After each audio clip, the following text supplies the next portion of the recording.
Assalamualaikum warahmatullahi wabarakatuh. Selamat datang di channel Slamet Untung. Di sini tempatnya cerita-cerita horor dari kejadian nyata, kisah mistis, sampai yang bikin merinding sendiri pas malam hari. Jangan lupa klik subscribe dan nyalain loncengnya biar nggak ketinggalan cerita baru. Kalau udah siap, yuk langsung kita mulai ceritanya. Desa Tanjung Raya berada sekitar 2 jam dari kota Pontianak. Rumah-rumah berdiri di pinggir jalan tanah merah yang berdebu jika kering dan berlumpur saat hujan. Di sudut desa itu, ada sebuah rumah kecil berdinding kayu dengan atap seng yang mulai berkarat. Di dalamnya tinggal 2 orang, seorang lelaki tua yang sudah rapuh dan anak semata wayangnya yang kini menjelma tulang punggung. Randy menaruh gelas teh di meja, uapnya sudah hilang tapi belum ia sentuh. Ayahnya masih terbaring di dipan menyandarkan tubuhnya dengan selimut tipis melilit kaki. Nafasnya terdengar berat. "Pak, nanti sore kita ke puskesmas ya," ucap Randy sambil memberanikan diri mendekat.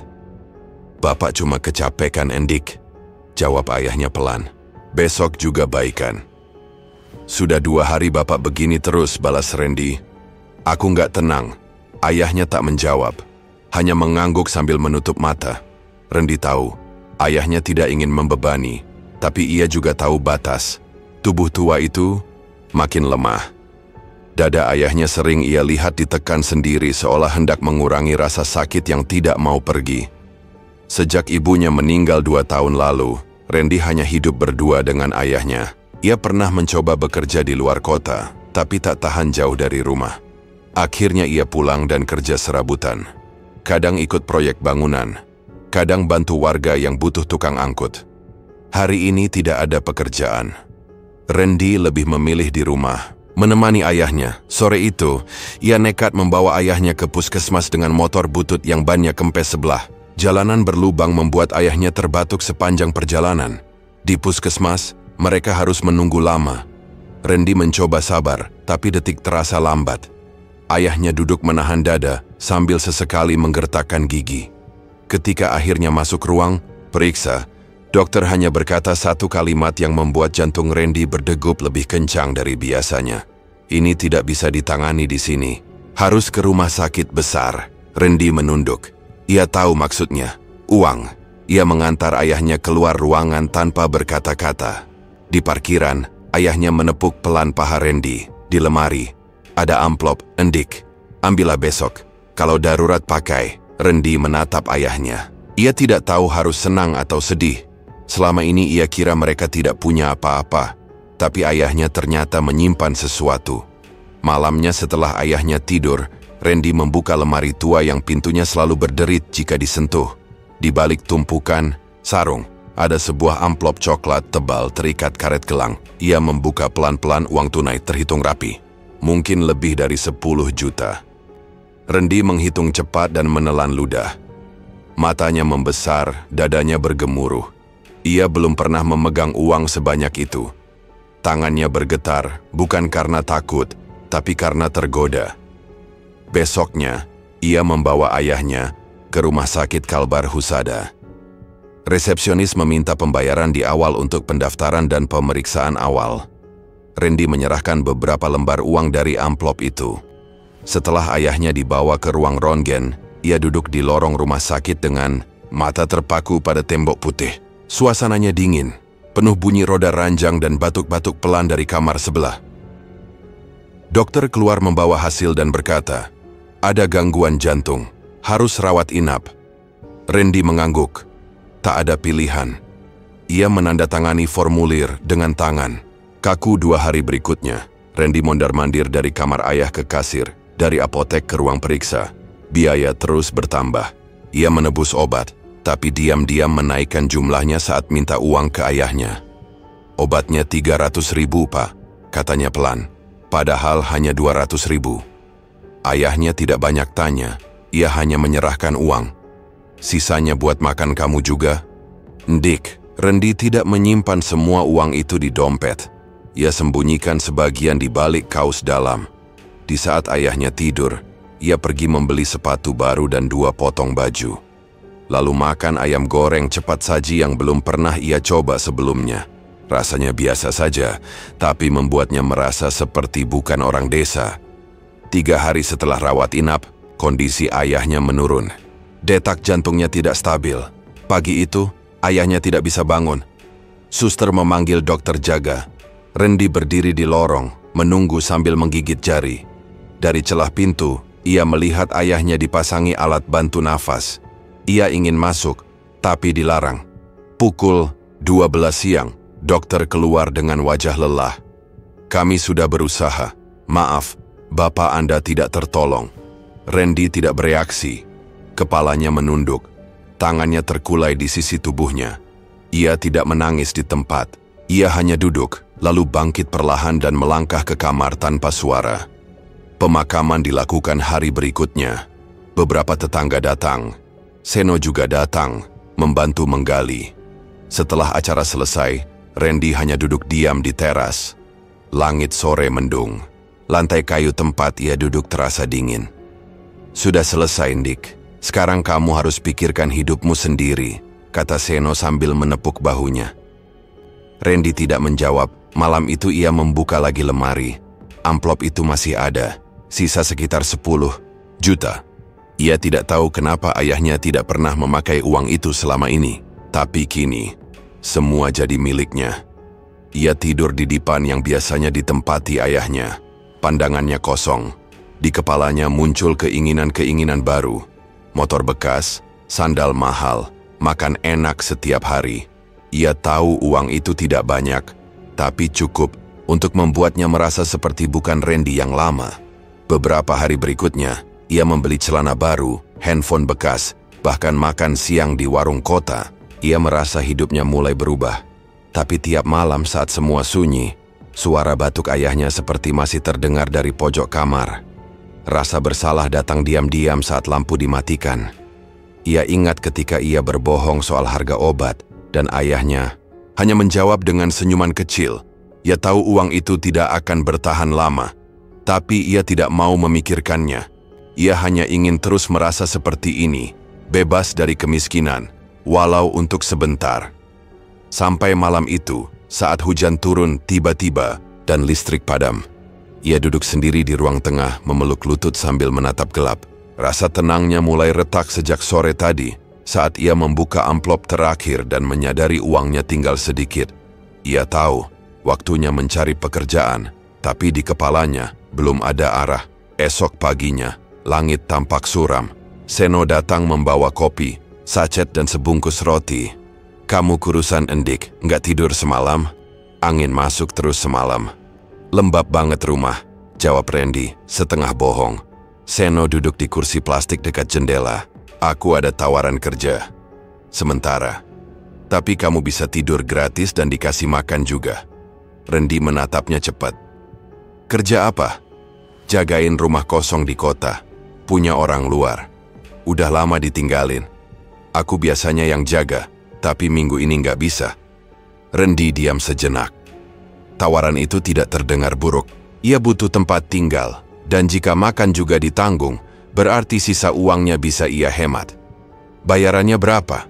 tanyanya hati-hati. "Nggak besar. Yang penting aman dan kamu bisa tenang dulu, sambil nyari kerja lain." Randy menimbang-nimbang. "Rumahnya aman?" Seno tertawa kecil. "Kalau soal maling aman, nggak ada yang tahu rumah itu. Lokasinya agak masuk gang. Tapi jangan tanya aku soal yang lain." Randy mengernyit. "Yang lain gimana maksudnya?" "Ah, enggak. Maksudku cuma rumah lama.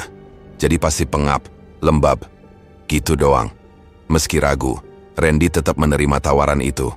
Siangnya, mereka berangkat naik motor.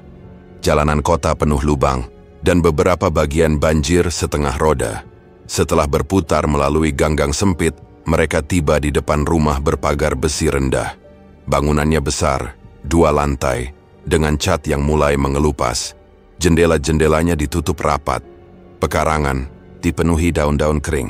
Suasana rumah itu terasa asing, sepi, dan tidak ada suara apapun dari dalam. "Ini dia," kata Seno sambil membuka gembok. Begitu pintu dibuka, bau debu menyergap. Randy masuk pelan. Suara langkahnya berderit di atas lantai kayu. Di ruang tamu, sofa tua berdebu masih tertata rapi, meja kaca dipenuhi bercak kering. Langit-langit tampak menghitam di beberapa bagian. Lantai atas nggak usah dinaikin, kamar kamu di sini aja, ujar Seno sambil menunjuk kamar di samping dapur. Randy menatap tangga kayu yang mengarah ke lantai 2. Tidak ada penerangan, dan lorong atasnya tampak gelap. Kenapa nggak boleh ke atas? Tanyanya pelan. Seno mengangkat bahu. Bukan nggak boleh, cuma percuma aja. Udah lama dikunci. Lagian, siapa juga yang mau naik? Randy tidak membantah. Ia menaruh tas kecil di kamar. Kasurnya tipis, hanya ditutup kain spray polos. Tapi itu cukup baginya. Sore menjelang malam, Seno pamit. Aku harus balik. Besok pagi aku mampir bawain makan. Kalau ada apa-apa, telepon. Aku. Kenapa harus pergi sekarang? Tanya Randy. Ia tidak suka dibiarkan sendiri di rumah asing. Karena aku ada kerjaan malam ini. Santai aja, di sini aman. Setelah Seno pergi, Randy mengunci pintu dan memeriksa jendela. Semua sudah tertutup.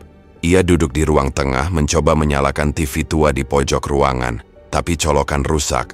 Ia mengambil radio kecil dari tasnya dan menyalakan saluran berita. Suara statis lebih dominan daripada suara pembaca berita. Hampir tengah malam, Randy mulai mengantuk. Ia mematikan radio dan masuk ke kamar.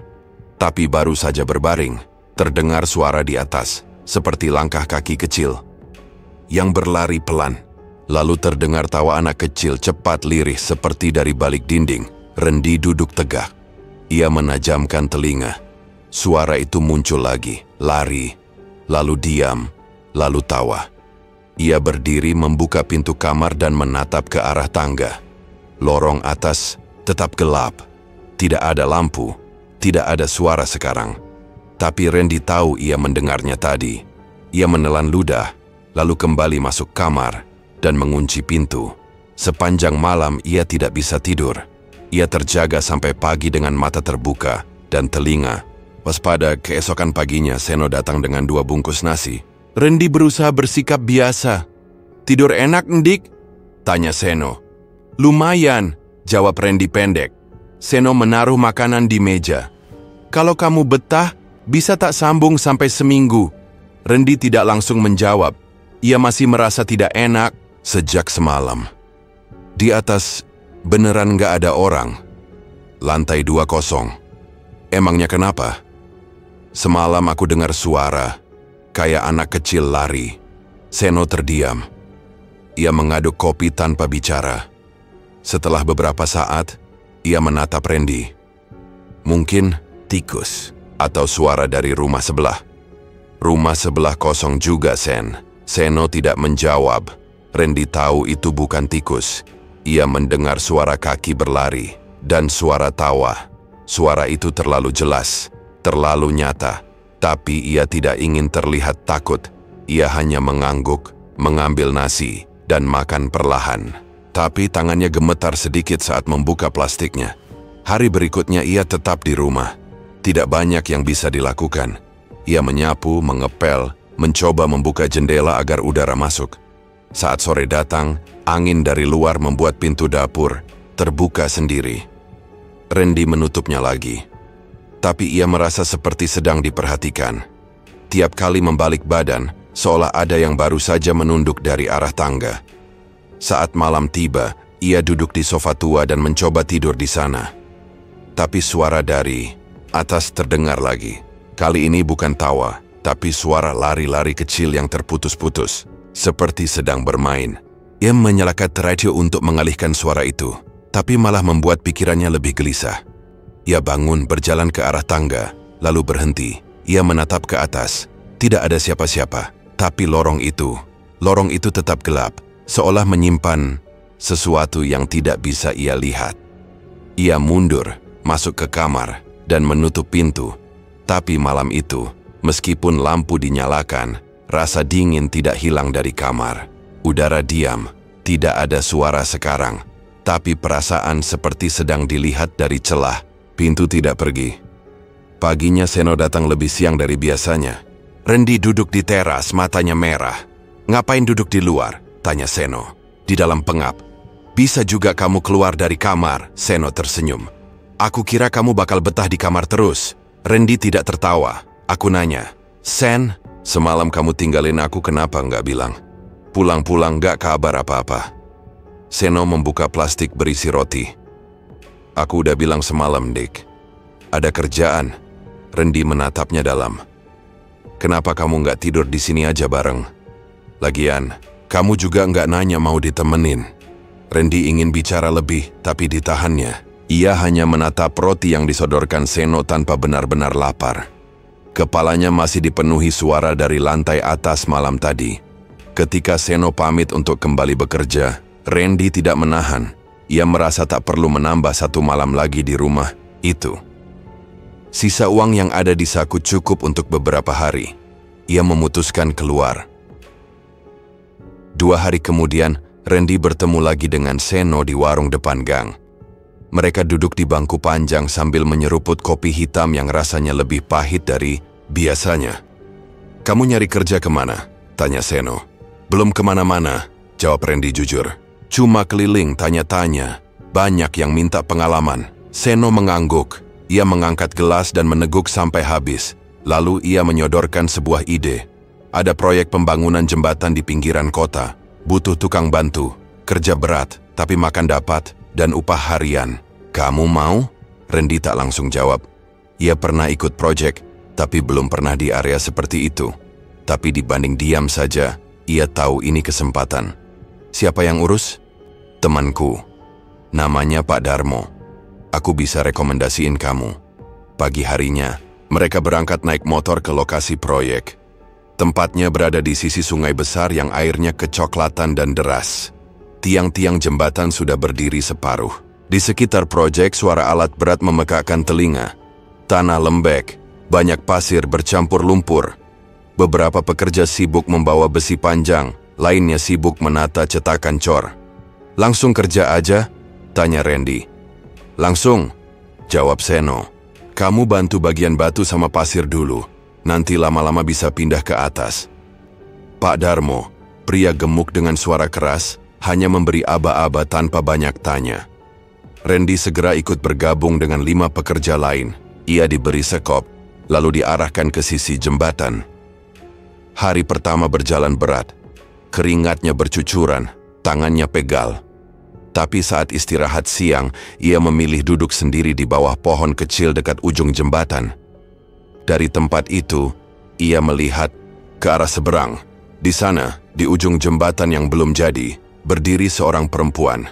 Rambutnya panjang, bajunya merah menyala, dan diam tak bergerak. Randy menajamkan mata. Perempuan itu berdiri terlalu dekat dengan tepi.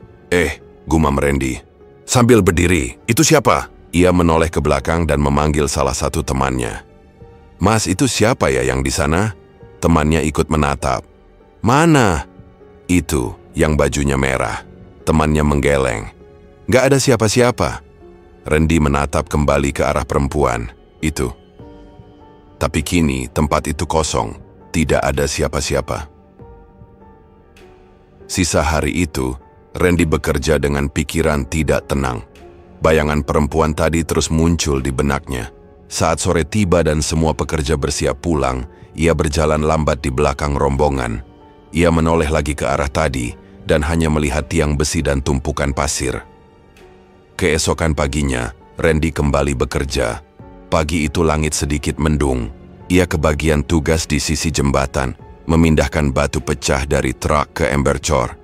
Saat hendak berpindah tempat, ia melewati bagian ujung yang kemarin ia lihat. Langkahnya pelan. Kakinya menjejak pelat besi yang sudah disambung dengan tiang utama.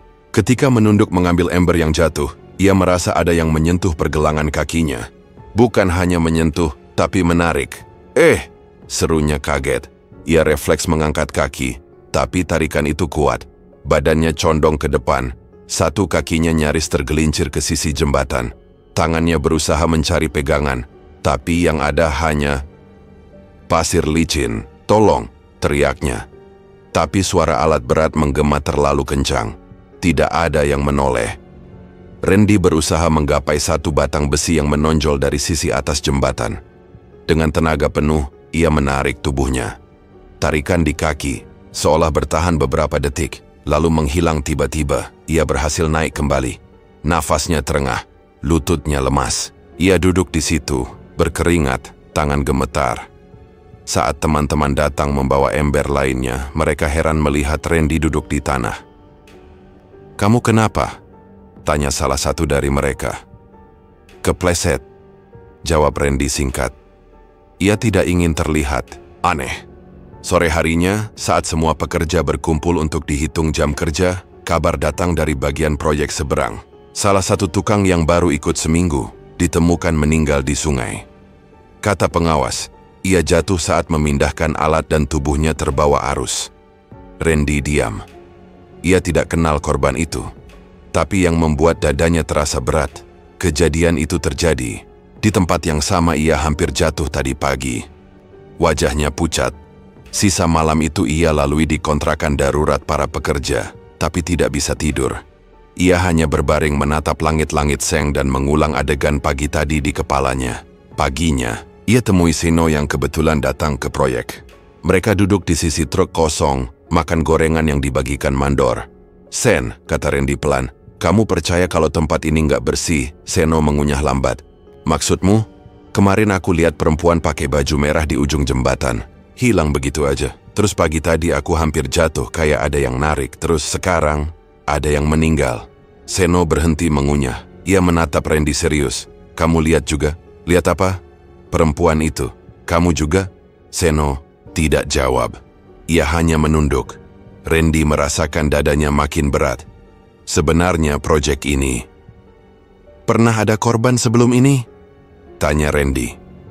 Seno mengangguk pelan. 2 bulan lalu, satu pekerja juga jatuh di tempat yang sama. Randy tidak berkata-kata. Siang itu dia kembali bekerja tapi lebih hati-hati. Keringat membasahi punggung bajunya. Bukan hanya karena terik matahari, tapi karena pikirannya masih terganggu. Ia tidak mendekati lagi ujung jembatan tempat dirinya nyaris jatuh. Setiap suara gemuruh dari sungai membuat lehernya merinding. Setiap langkah terasa diawasi. Ia ingin pergi dari sana tapi tidak tahu kemana. Seno datang sore hari, membawa 2 bungkus nasi bungkus dan kabar baru.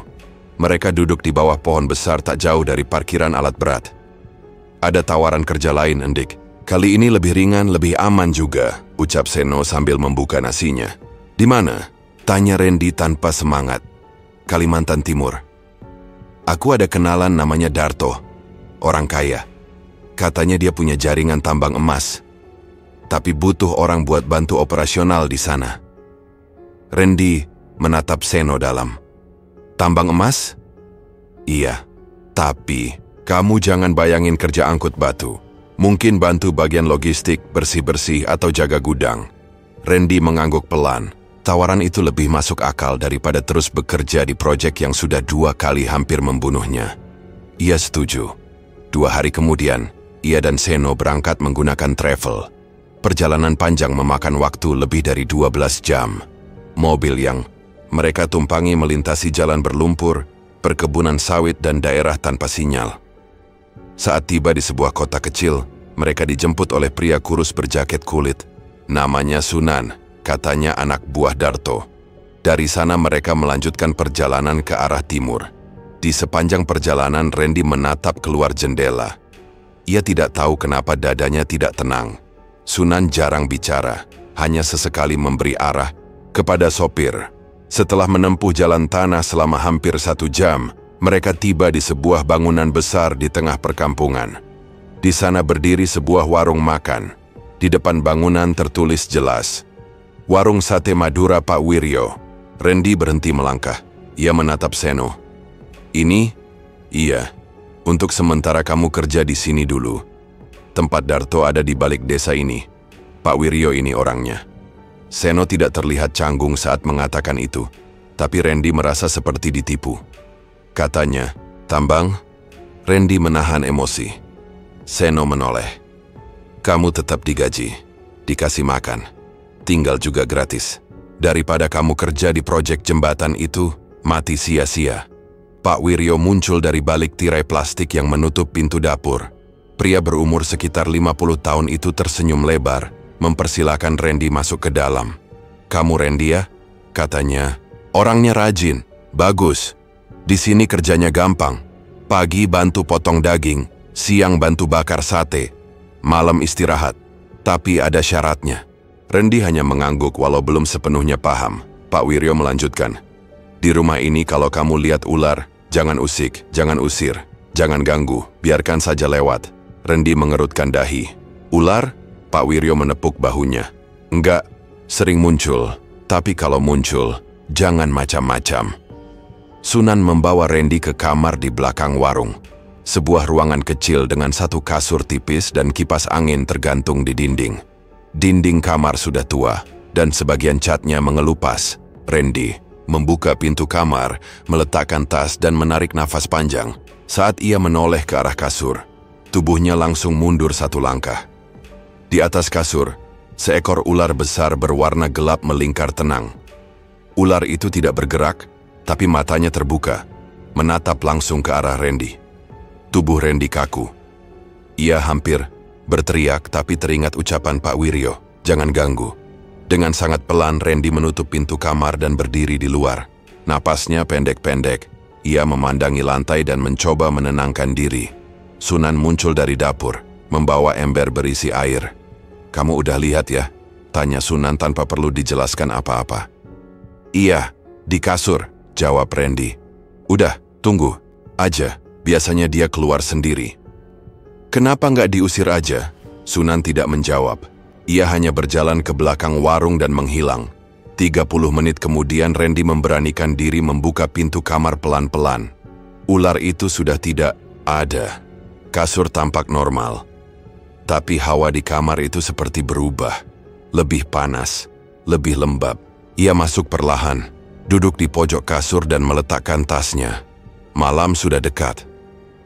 Saat matahari terbenam, warung mulai ramai. Randy diajari membakar sate, menyiapkan sambal, dan menyusun piring. Pak Wiryo sesekali memberi arahan, tapi lebih sering duduk di dekat pintu masuk, memperhatikan pelanggan. Warung itu anehnya tidak pernah sepi. Bahkan di malam paling gelap selalu ada orang yang datang. Pelanggan terlihat biasa, tapi semuanya tidak pernah berbicara banyak. Mereka makan, bayar, lalu pergi dalam diam. Randy sempat bicara dengan salah satu karyawan lama, tapi pria itu hanya menjawab seadanya. "Kerja aja, jangan banyak tanya." Malam itu saat pekerjaan selesai, Randy kembali ke kamar. Tubuhnya lengket dan lelah, tapi matanya tidak bisa tertutup. Ruangan terasa gerah meski kipas angin menyala. Ia mengganti baju, lalu duduk di atas kasur, mendengarkan suara dari dapur. Tidak ada siapa-siapa, tapi ia merasa seperti ada yang bergerak di langit-langit. Pelan-pelan, keringat muncul di dahi dan lehernya. Napasnya berat. Ia berdiri dan membuka jendela kecil di dinding. Tapi udara dari luar seperti tidak masuk. Ia merasa seperti dikurung. Malam berjalan lambat. Jam dinding berdetak keras. Pukul 1 dini hari, Randy masih terjaga. Tubuhnya mulai menggigil, lalu tiba-tiba panas. Ia tidak tahu dari mana datangnya, tapi kasur tempat ia berbaring seolah menyimpan sesuatu. Ia memejamkan mata, mencoba tidur. Tapi bayangan ular besar di kasur tadi masih belum hilang. Meski hari sudah berganti, tubuh Randy masih belum bisa tenang. Ia bangun dalam keadaan lemas, seperti tidak tidur semalaman. Pakaian yang dikenakannya basah oleh keringat dan matanya sembab. Kipas angin berputar pelan tapi tidak membuat ruangan sejuk. Saat keluar dari kamar menuju dapur, ia melihat Pak Wiryo sedang duduk menghadap dinding, memegang cangkir. Pria itu tidak menoleh, hanya meneguk pelan minumannya. "Selamat pagi, Pak," sapa Randy. Pak Wiryo mengangguk singkat. "Bantu siapkan bumbu dulu, daging masih ada di kulkas." Randy mencuci tangan, membuka pintu kulkas, dan mengambil wadah plastik berisi daging kambing. Saat meletakkannya di meja, ia mendengar suara gemeretak dari arah kamar mandi di belakang warung. Pintu kamar mandi itu selalu tertutup. Randy tidak pernah melihat siapapun masuk ke sana. Tapi hari itu suara seperti gayung jatuh terdengar jelas. Ia menoleh ke arah suara. Pak Wiryo masih di tempat, tidak bereaksi. Randy mencoba menahan rasa ingin tahu. Ia melanjutkan pekerjaannya, mengiris bawang dan cabai, meski pikirannya tidak tenang. Suara itu berhenti tiba-tiba, seperti sengaja dimatikan. Ruangan kembali sunyi, hanya bunyi pisau di atas talenan yang terdengar. Menjelang siang, warung mulai didatangi pembeli. Randy membantu membakar sate. Asap menebal di dapur belakang. Sambil mengipasi arang, ia merasa tengkuknya dingin. Saat memutar badan, ia melihat seorang perempuan duduk sendirian di pojok warung. Rambutnya panjang menutupi sebagian wajah, mengenakan baju putih. Tidak seperti pembeli lain, perempuan itu tidak makan. Ia hanya duduk, menghadap tembok. Randy menunjuk diam-diam ke arah perempuan itu sambil berbisik ke salah satu karyawan lama, Bono. "Itu siapa?" Bono menoleh sekilas, lalu segera membuang pandangan. "Sudah, Nick, fokus kerja." Tapi dia nggak makan, dia dari tadi duduk diam. Bono tidak menjawab, ia malah mempercepat gerakannya, seolah ingin segera pergi dari dapur. Ketika Randy kembali menoleh, perempuan itu sudah tidak ada. Meja yang ia duduki kosong. Tidak ada bekas makanan. Tidak ada gelas. Randy merinding. Ia merasa perutnya mual, tapi menahannya. Sore menjelang malam warung mulai sepi. Randy membersihkan meja, mengangkat piring-piring kotor ke dapur. Saat sedang mengelap meja, ia merasakan sesuatu menyentuh bagian belakang lehernya. Seperti telapak tangan. Ia langsung memutar badan. Kosong.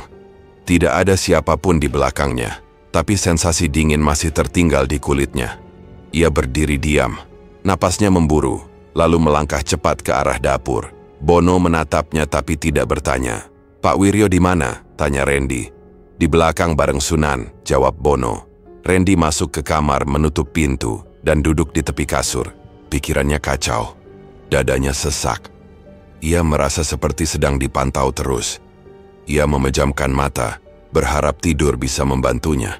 Tapi ia hanya bertahan 20 menit sebelum suara ketukan pelan membangunkannya. Randy membuka pintu. "Di luar, Pak." Wiryo berdiri dengan wajah datar. "Bantuin saya sebentar. Angkut kambing dari mobil." "Kambing?" tanya Randy. "Ya, di bak belakang. Angkat aja ke belakang rumah." Randy mengangguk, memakai sandal, dan berjalan keluar mengikuti Pak Wiryo. Di halaman samping rumah, ada mobil pickup tua. 2 ekor kambing besar berada di dalam bak. Keduanya masih hidup, terikat tali dan mengembik pelan. "Taruh di belakang, dekat pohon mangga," perintah Pak Wiryo sambil membuka tali pengikat. Randy menuntun 1 ekor kambing, sementara Sunan mengambil yang satunya. Mereka membawa hewan itu melewati sisi rumah, menuju halaman belakang yang ditutupi tanah merah dan rumput liar. Di sana, sudah ada seorang lelaki tua berdiri. Tubuhnya kecil, rambutnya putih panjang, dan ia mengenakan baju hitam lusuh. Randy belum pernah melihatnya sebelumnya. Lelaki itu tidak bicara, hanya menatap kambing dengan mata sayu. Pak Wiryo menyerahkan satu benda ke lelaki tua itu. Sebuah pisau panjang. Dengan cepat, tanpa banyak persiapan, lelaki itu menyembelih kambing pertama. Darah muncrat deras ke tanah. Randy mundur selangkah, terdiam, tidak percaya dengan apa yang ia lihat. Tak lama, kambing kedua disembelih. Darahnya dialirkan ke lubang, tanah yang sebelumnya sudah digali. Lelaki tua itu memasukkan sesuatu ke dalam lubang sebelum menimbunnya. Randy tidak tahu benda apa, tapi tangannya gemetar. "Ayo, balik ke dalam," kata Pak Wiryo singkat. Randy tidak bergerak. "Ndik, sekarang," ulang Pak Wiryo dengan suara yang tidak biasa. Randy mengikuti perlahan. Saat berjalan melewati lelaki tua itu, lelaki itu menoleh sebentar ke arahnya. Matanya tajam, wajahnya tidak ramah. Tidak asing tapi juga bukan wajah biasa. Di dapur, Randy mencuci tangan berkali-kali. Darah kambing menempel di telapak dan ujung lengan bajunya. Bau amisnya menyengat. Bono datang dari arah warung depan. "Kamu bantu ya tadi?" Randy mengangguk pelan. "Siapa dia?" "Siapa?" "Yang motong kambing." Bono diam. "Kalau enggak penting jangan nanya begituan." Randy tidak membalas. Ia masuk ke kamar, mengganti baju, dan duduk di lantai. Ia merasa pusing. Pandangannya kabur. Nafasnya tidak teratur. Malam itu, ia tidur hanya sebentar. Badannya menggigil lalu panas. Tidak ada demam, tapi tubuhnya seperti terbakar dari dalam. Termabikas jendela kat berharap angin bisa masuk. Tapi udara di luar pun terasa berat. Ia ingin pergi, tapi kemana? Kalau ia pergi, ia tidak punya tempat tinggal, tidak punya uang, tidak punya pekerjaan. Tapi kalau bertahan, ia tidak tahu berapa lama bisa menahan diri untuk tetap waras. Ketika subuh datang, Randy masih duduk di kasurnya, mata terbuka. Udara kamar tetap terasa berat meski jendela sudah dibuka semalaman. Napasnya belum kembali normal. Ia belum makan sejak sore kemarin. Setiap kali hendak tidur, pikirannya kembali ke wajah lelaki tua yang menyembelih kambing, ke darah yang meresap, ke tanah, ke tatapan dingin Pak Wiryo yang tidak pernah memberi penjelasan apapun. Tapi yang paling membekas adalah tangan putih yang pernah menyentuh lehernya dan suara dari kamar mandi tertutup itu. Hari itu, warung kembali buka seperti biasa. Randy bekerja dengan gerakan lambat. Tubuhnya lemas, tapi ia memaksakan diri. Bono sempat menawarinya istirahat, tapi ia menolak. Ia tidak ingin terlihat lemah. Sore menjelang, saat pembeli mulai berdatangan, Randy sibuk di bagian bakaran. Asap mengepul, bumbu sate menyengat, dan panas dari arang membuat bajunya basah. Di antara keramaian, datang seorang perempuan muda yang belum pernah ia lihat. Rambutnya dikuncir rapi, mengenakan kemeja putih dan celana hitam. Wajahnya bersih dan senyumnya tenang. Ia berdiri sebentar, menatap sekeliling warung, lalu berjalan ke arah meja kasir. "Permisi, saya mau pesan dibungkus 2 porsi," ucapnya. Randy sempat berhenti membakar dan menatap perempuan itu.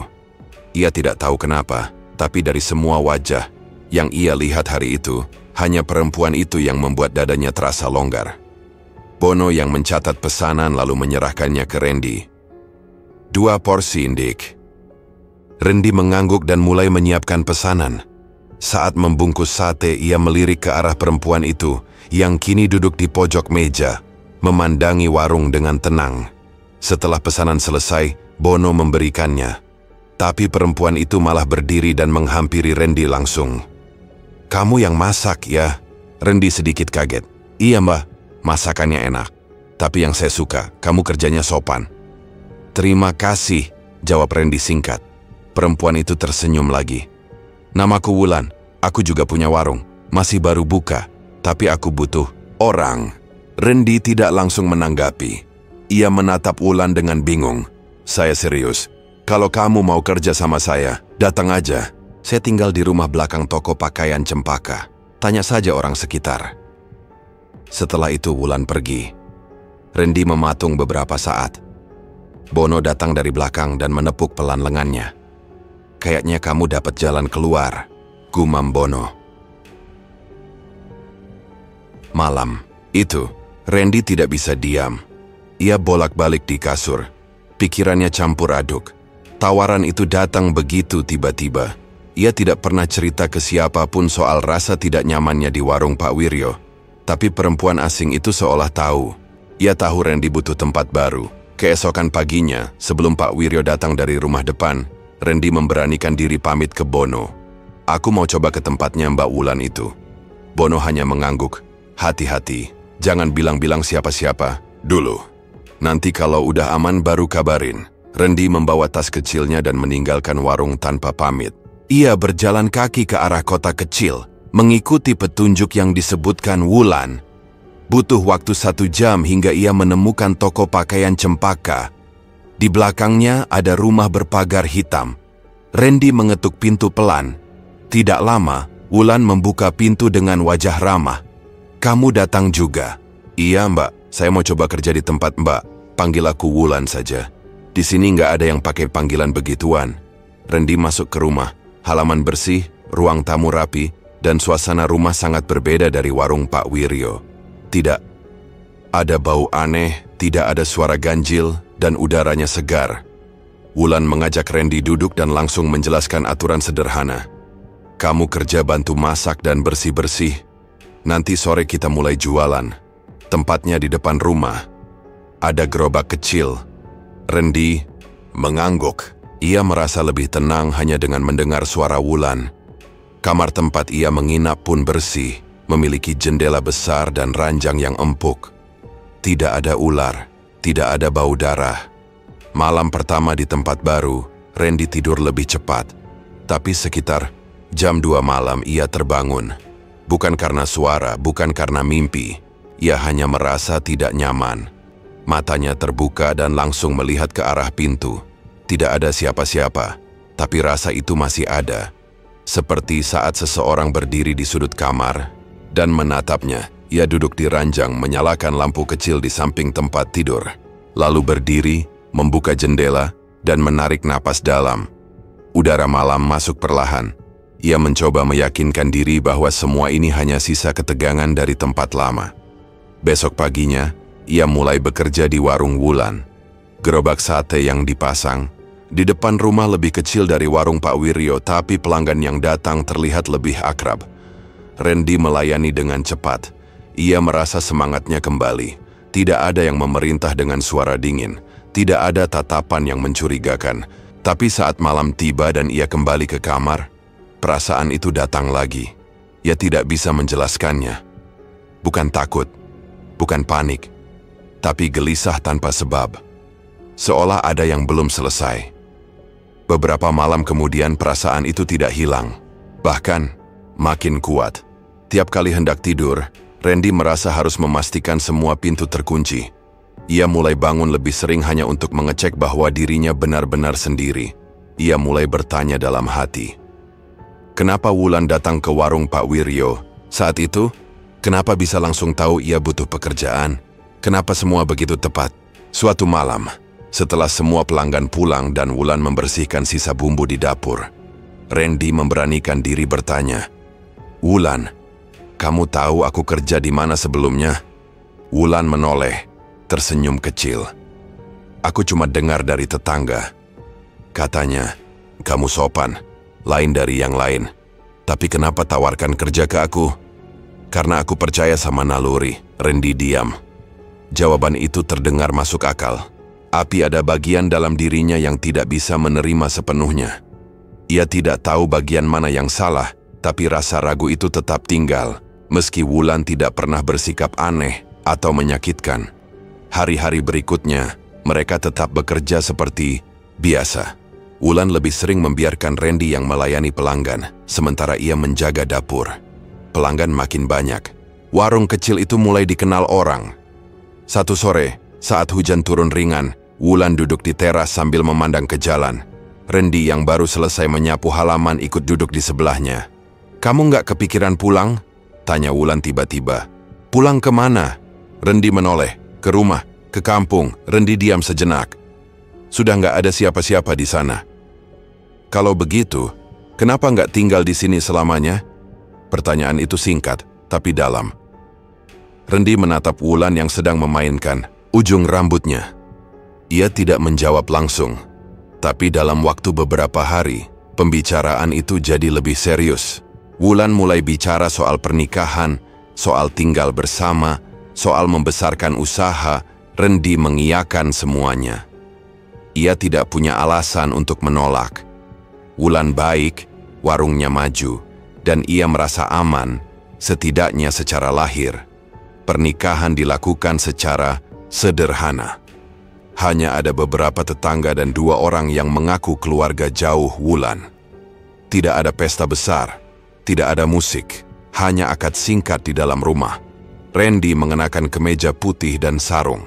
Wulan mengenakan kebaya krem dan jilbab tipis. Setelah semua tamu pulang, Wulan membawa Randy ke kamar baru.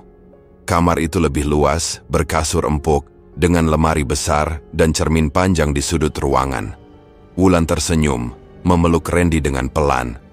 "Mulai sekarang kamu suami sahku. Rumah ini milik kita berdua." Hari-hari setelah pernikahan berjalan tenang. Tapi memasuki hari keempat, tubuh Randy mulai berubah. Ia bangun dengan leher kaku, tenggorokan kering, dan sendi-sendinya terasa berat.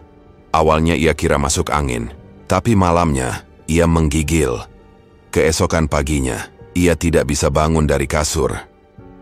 Wulan merawatnya sendiri, memberi makan, mengganti baju, dan mengelap tubuhnya dengan air hangat. Randy hanya bisa tidur dan sesekali berbicara dengan suara serak. Tapi yang membuatnya heran, Wulan tidak pernah memanggil perawat atau membawanya ke puskesmas. "Sakit biasa," kata Wulan saat Randy bertanya. "Kamu cuma kecapekan." "Tapi ini sudah 3 hari," gumam Randy. "Kenapa aku lemas terus?" Wulan tersenyum. "Kamu terlalu mikir. Istirahat saja." Beberapa hari berikutnya, keadaan Randy memburuk. Ia sulit bicara, sulit menelan, dan pandangannya sering buram. Tapi ia tetap sadar. Ia tahu apa yang terjadi di sekitarnya. Hanya saja tubuhnya tidak sanggup bereaksi. Ia seperti terperangkap dalam tubuhnya sendiri. Seno yang mendengar kabar pernikahan itu datang ke rumah Wulan, tapi ditolak masuk oleh 2 satpam di gerbang. "Saya temannya. Mau lihat Randy," kata Seno. "Maaf," Bu Wulan bilang, "tidak boleh ada tamu." "Dia sakit kan?" "Saya cuma mau lihat." "Tidak bisa." Perintahnya begitu. Seno tidak puas. Ia kembali 2 hari kemudian, membawa Dwi, teman lama mereka. Tapi hasilnya sama. Tidak ada yang boleh masuk. Bahkan saat mereka berteriak memanggil dari luar pagar, tidak ada satupun jendela yang terbuka. Rasa curiga mulai tumbuh. Seno dan Dwi pergi menemui seseorang yang mereka kenal di kampung sebelah. Seorang ustaz tua bernama Pak Hasan yang biasa memberi nasihat dan pengobatan. Mereka menceritakan semua kejadian dari awal, tentang warung sate Pak Wiryo, tentang Wulan, tentang pernikahan Randy, dan kini tentang sakitnya yang tiba-tiba. Pak Hasan mendengarkan sambil mengangguk pelan. "Jika yang kalian ceritakan benar, bisa jadi dia sedang dijadikan tumbal." "Tumbal?" Seno terkejut. "Tumbal apa?" "Pesugihan. Biasanya ada syarat khusus agar usaha lancar. Salah satunya adalah menyerahkan seseorang yang masuk ke dalam keluarga atau usaha itu. Jadi, Randy bisa jadi dikorbankan tanpa dia sadari. Pernikahan itu mungkin bagian dari syaratnya." Seno menunduk. Ia merasa dadanya panas. "Masih bisa diselamatkan?" tanya Dwi. "Jika prosesnya belum selesai, masih bisa. Tapi jika sudah masuk tahap akhir, hanya keajaiban yang bisa menariknya keluar." Kembali ke rumah Wulan, Randy semakin lemah. Ia tidak lagi bisa menggerakkan tangannya sendiri. Suaranya nyaris tidak keluar. Ia melihat Wulan duduk di kursi di sebelah ranjang, menggenggam tangannya sambil tersenyum. "Kamu tenang saja. Ini semua untuk kebaikan. Tidak akan lama." Randy tidak bisa menjawab, tapi air matanya mengalir pelan di pelipis. Kalimat itu, ucapan terima kasih karena ia datang di waktu yang tepat, terus berputar di kepalanya. Ia ingin bertanya, kenapa harus dirinya? Kenapa tidak ada yang menyelamatkan? Tapi pertanyaan itu hanya menggumpal dalam diam. Ruangan terasa sempit meski jendela terbuka. Nafasnya berat. Matanya perlahan mulai tak fokus. Hari berganti tanpa kehadiran Randy di warung. Wulan tetap buka seperti biasa. Ia memasak sendiri, melayani sendiri. Pelanggan tetap berdatangan. Bahkan, lebih ramai. Dari biasanya, tidak ada yang bertanya kemana Randy. Tidak ada yang mencarinya. Mereka hanya datang, makan, lalu pulang. Seolah Randy memang tidak pernah ada. Seno tahu dari kabar yang beredar di warung tetangga. Seorang tukang sayur menyebut nama Randy dengan nada pelan. Katanya meninggal. Seno menghentikan langkah. "Meninggal, siapa yang bilang?" "Orang-orang warung Wulan. Katanya udah dikubur diam-diam. Keluarganya juga nggak ada." Seno tidak percaya. Ia langsung menuju ke rumah Wulan, tapi seperti sebelumnya, pagar tertutup. Satpam berjaga. Wajahnya tidak berubah sejak terakhir kali mereka bertemu. "Saya mau pastikan kabarnya benar. Maaf, ibu sedang tidak bisa diganggu. Kalau Randy benar-benar meninggal, mana jenazahnya? Kenapa tidak diumumkan?" "Itu urusan keluarga. Dia tidak punya keluarga." Satpam hanya diam. Seno berdiri di sana lebih dari 1 jam, tapi tidak ada yang membukakan pintu. Di warung sate Pak Wiryo, kabar itu tidak dibicarakan. Tapi perubahan terasa. Warung makin penuh. Meja-meja selalu terisi. Orang datang dari luar kota, katanya karena sate di situ berbeda. Lebih enak, lebih empuk, lebih cepat ludes. Tidak ada yang tahu atau pura-pura tidak tahu dari mana datangnya keberuntungan itu. Seno duduk di warung kopi malam itu bersama Dwi. Mereka tidak bicara banyak, hanya saling pandang dan menunduk. Dwi meletakkan gelasnya pelan. Aku masih ingat semua yang pernah dia cerita. Aku juga, jawab Seno lirih. Ular, suara dari atas, perempuan di pojok warung, semua masuk akal sekarang. Dan kita nggak lakukan apa-apa. Heninggot angin malam meniupkan daun-daun kering ke jalan. Lampu warung berkedip pelan. Di ujung jalan terlihat papan nama besar bertuliskan, Warung Sate Madura Wulan and Wiryo. Lampunya terang. Orang-orang duduk mengantre. Tidak satu pun dari mereka tahu apa yang pernah terjadi di balik dapur tempat bumbu itu disiapkan. Seno menggenggam lututnya. Dia bukan orang jahat. Dia cuma butuh tempat tinggal. Dan itu yang dimanfaatkan. Dia gampang dibujuk. Nggak punya siapa-siapa. Dan sekarang, dia sudah nggak ada. Seno menatap ke gelasnya. Airnya masih penuh, tapi tenggorokannya kering. Ia ingin marah, tapi kepada siapa? Ia ingin bicara, tapi siapa yang mau dengar? Beberapa hari kemudian, hujan turun deras. Di gang belakang rumah Wulan, terlihat tanah basah yang belum lama digali. Tidak ada nisan. Tidak ada bunga. Hanya satu potongan batu bata ditancapkan di pojok tanah. Di dalam warung suara pembeli riuh. Api dari panggangan memercik. Asapnya naik ke langit-langit.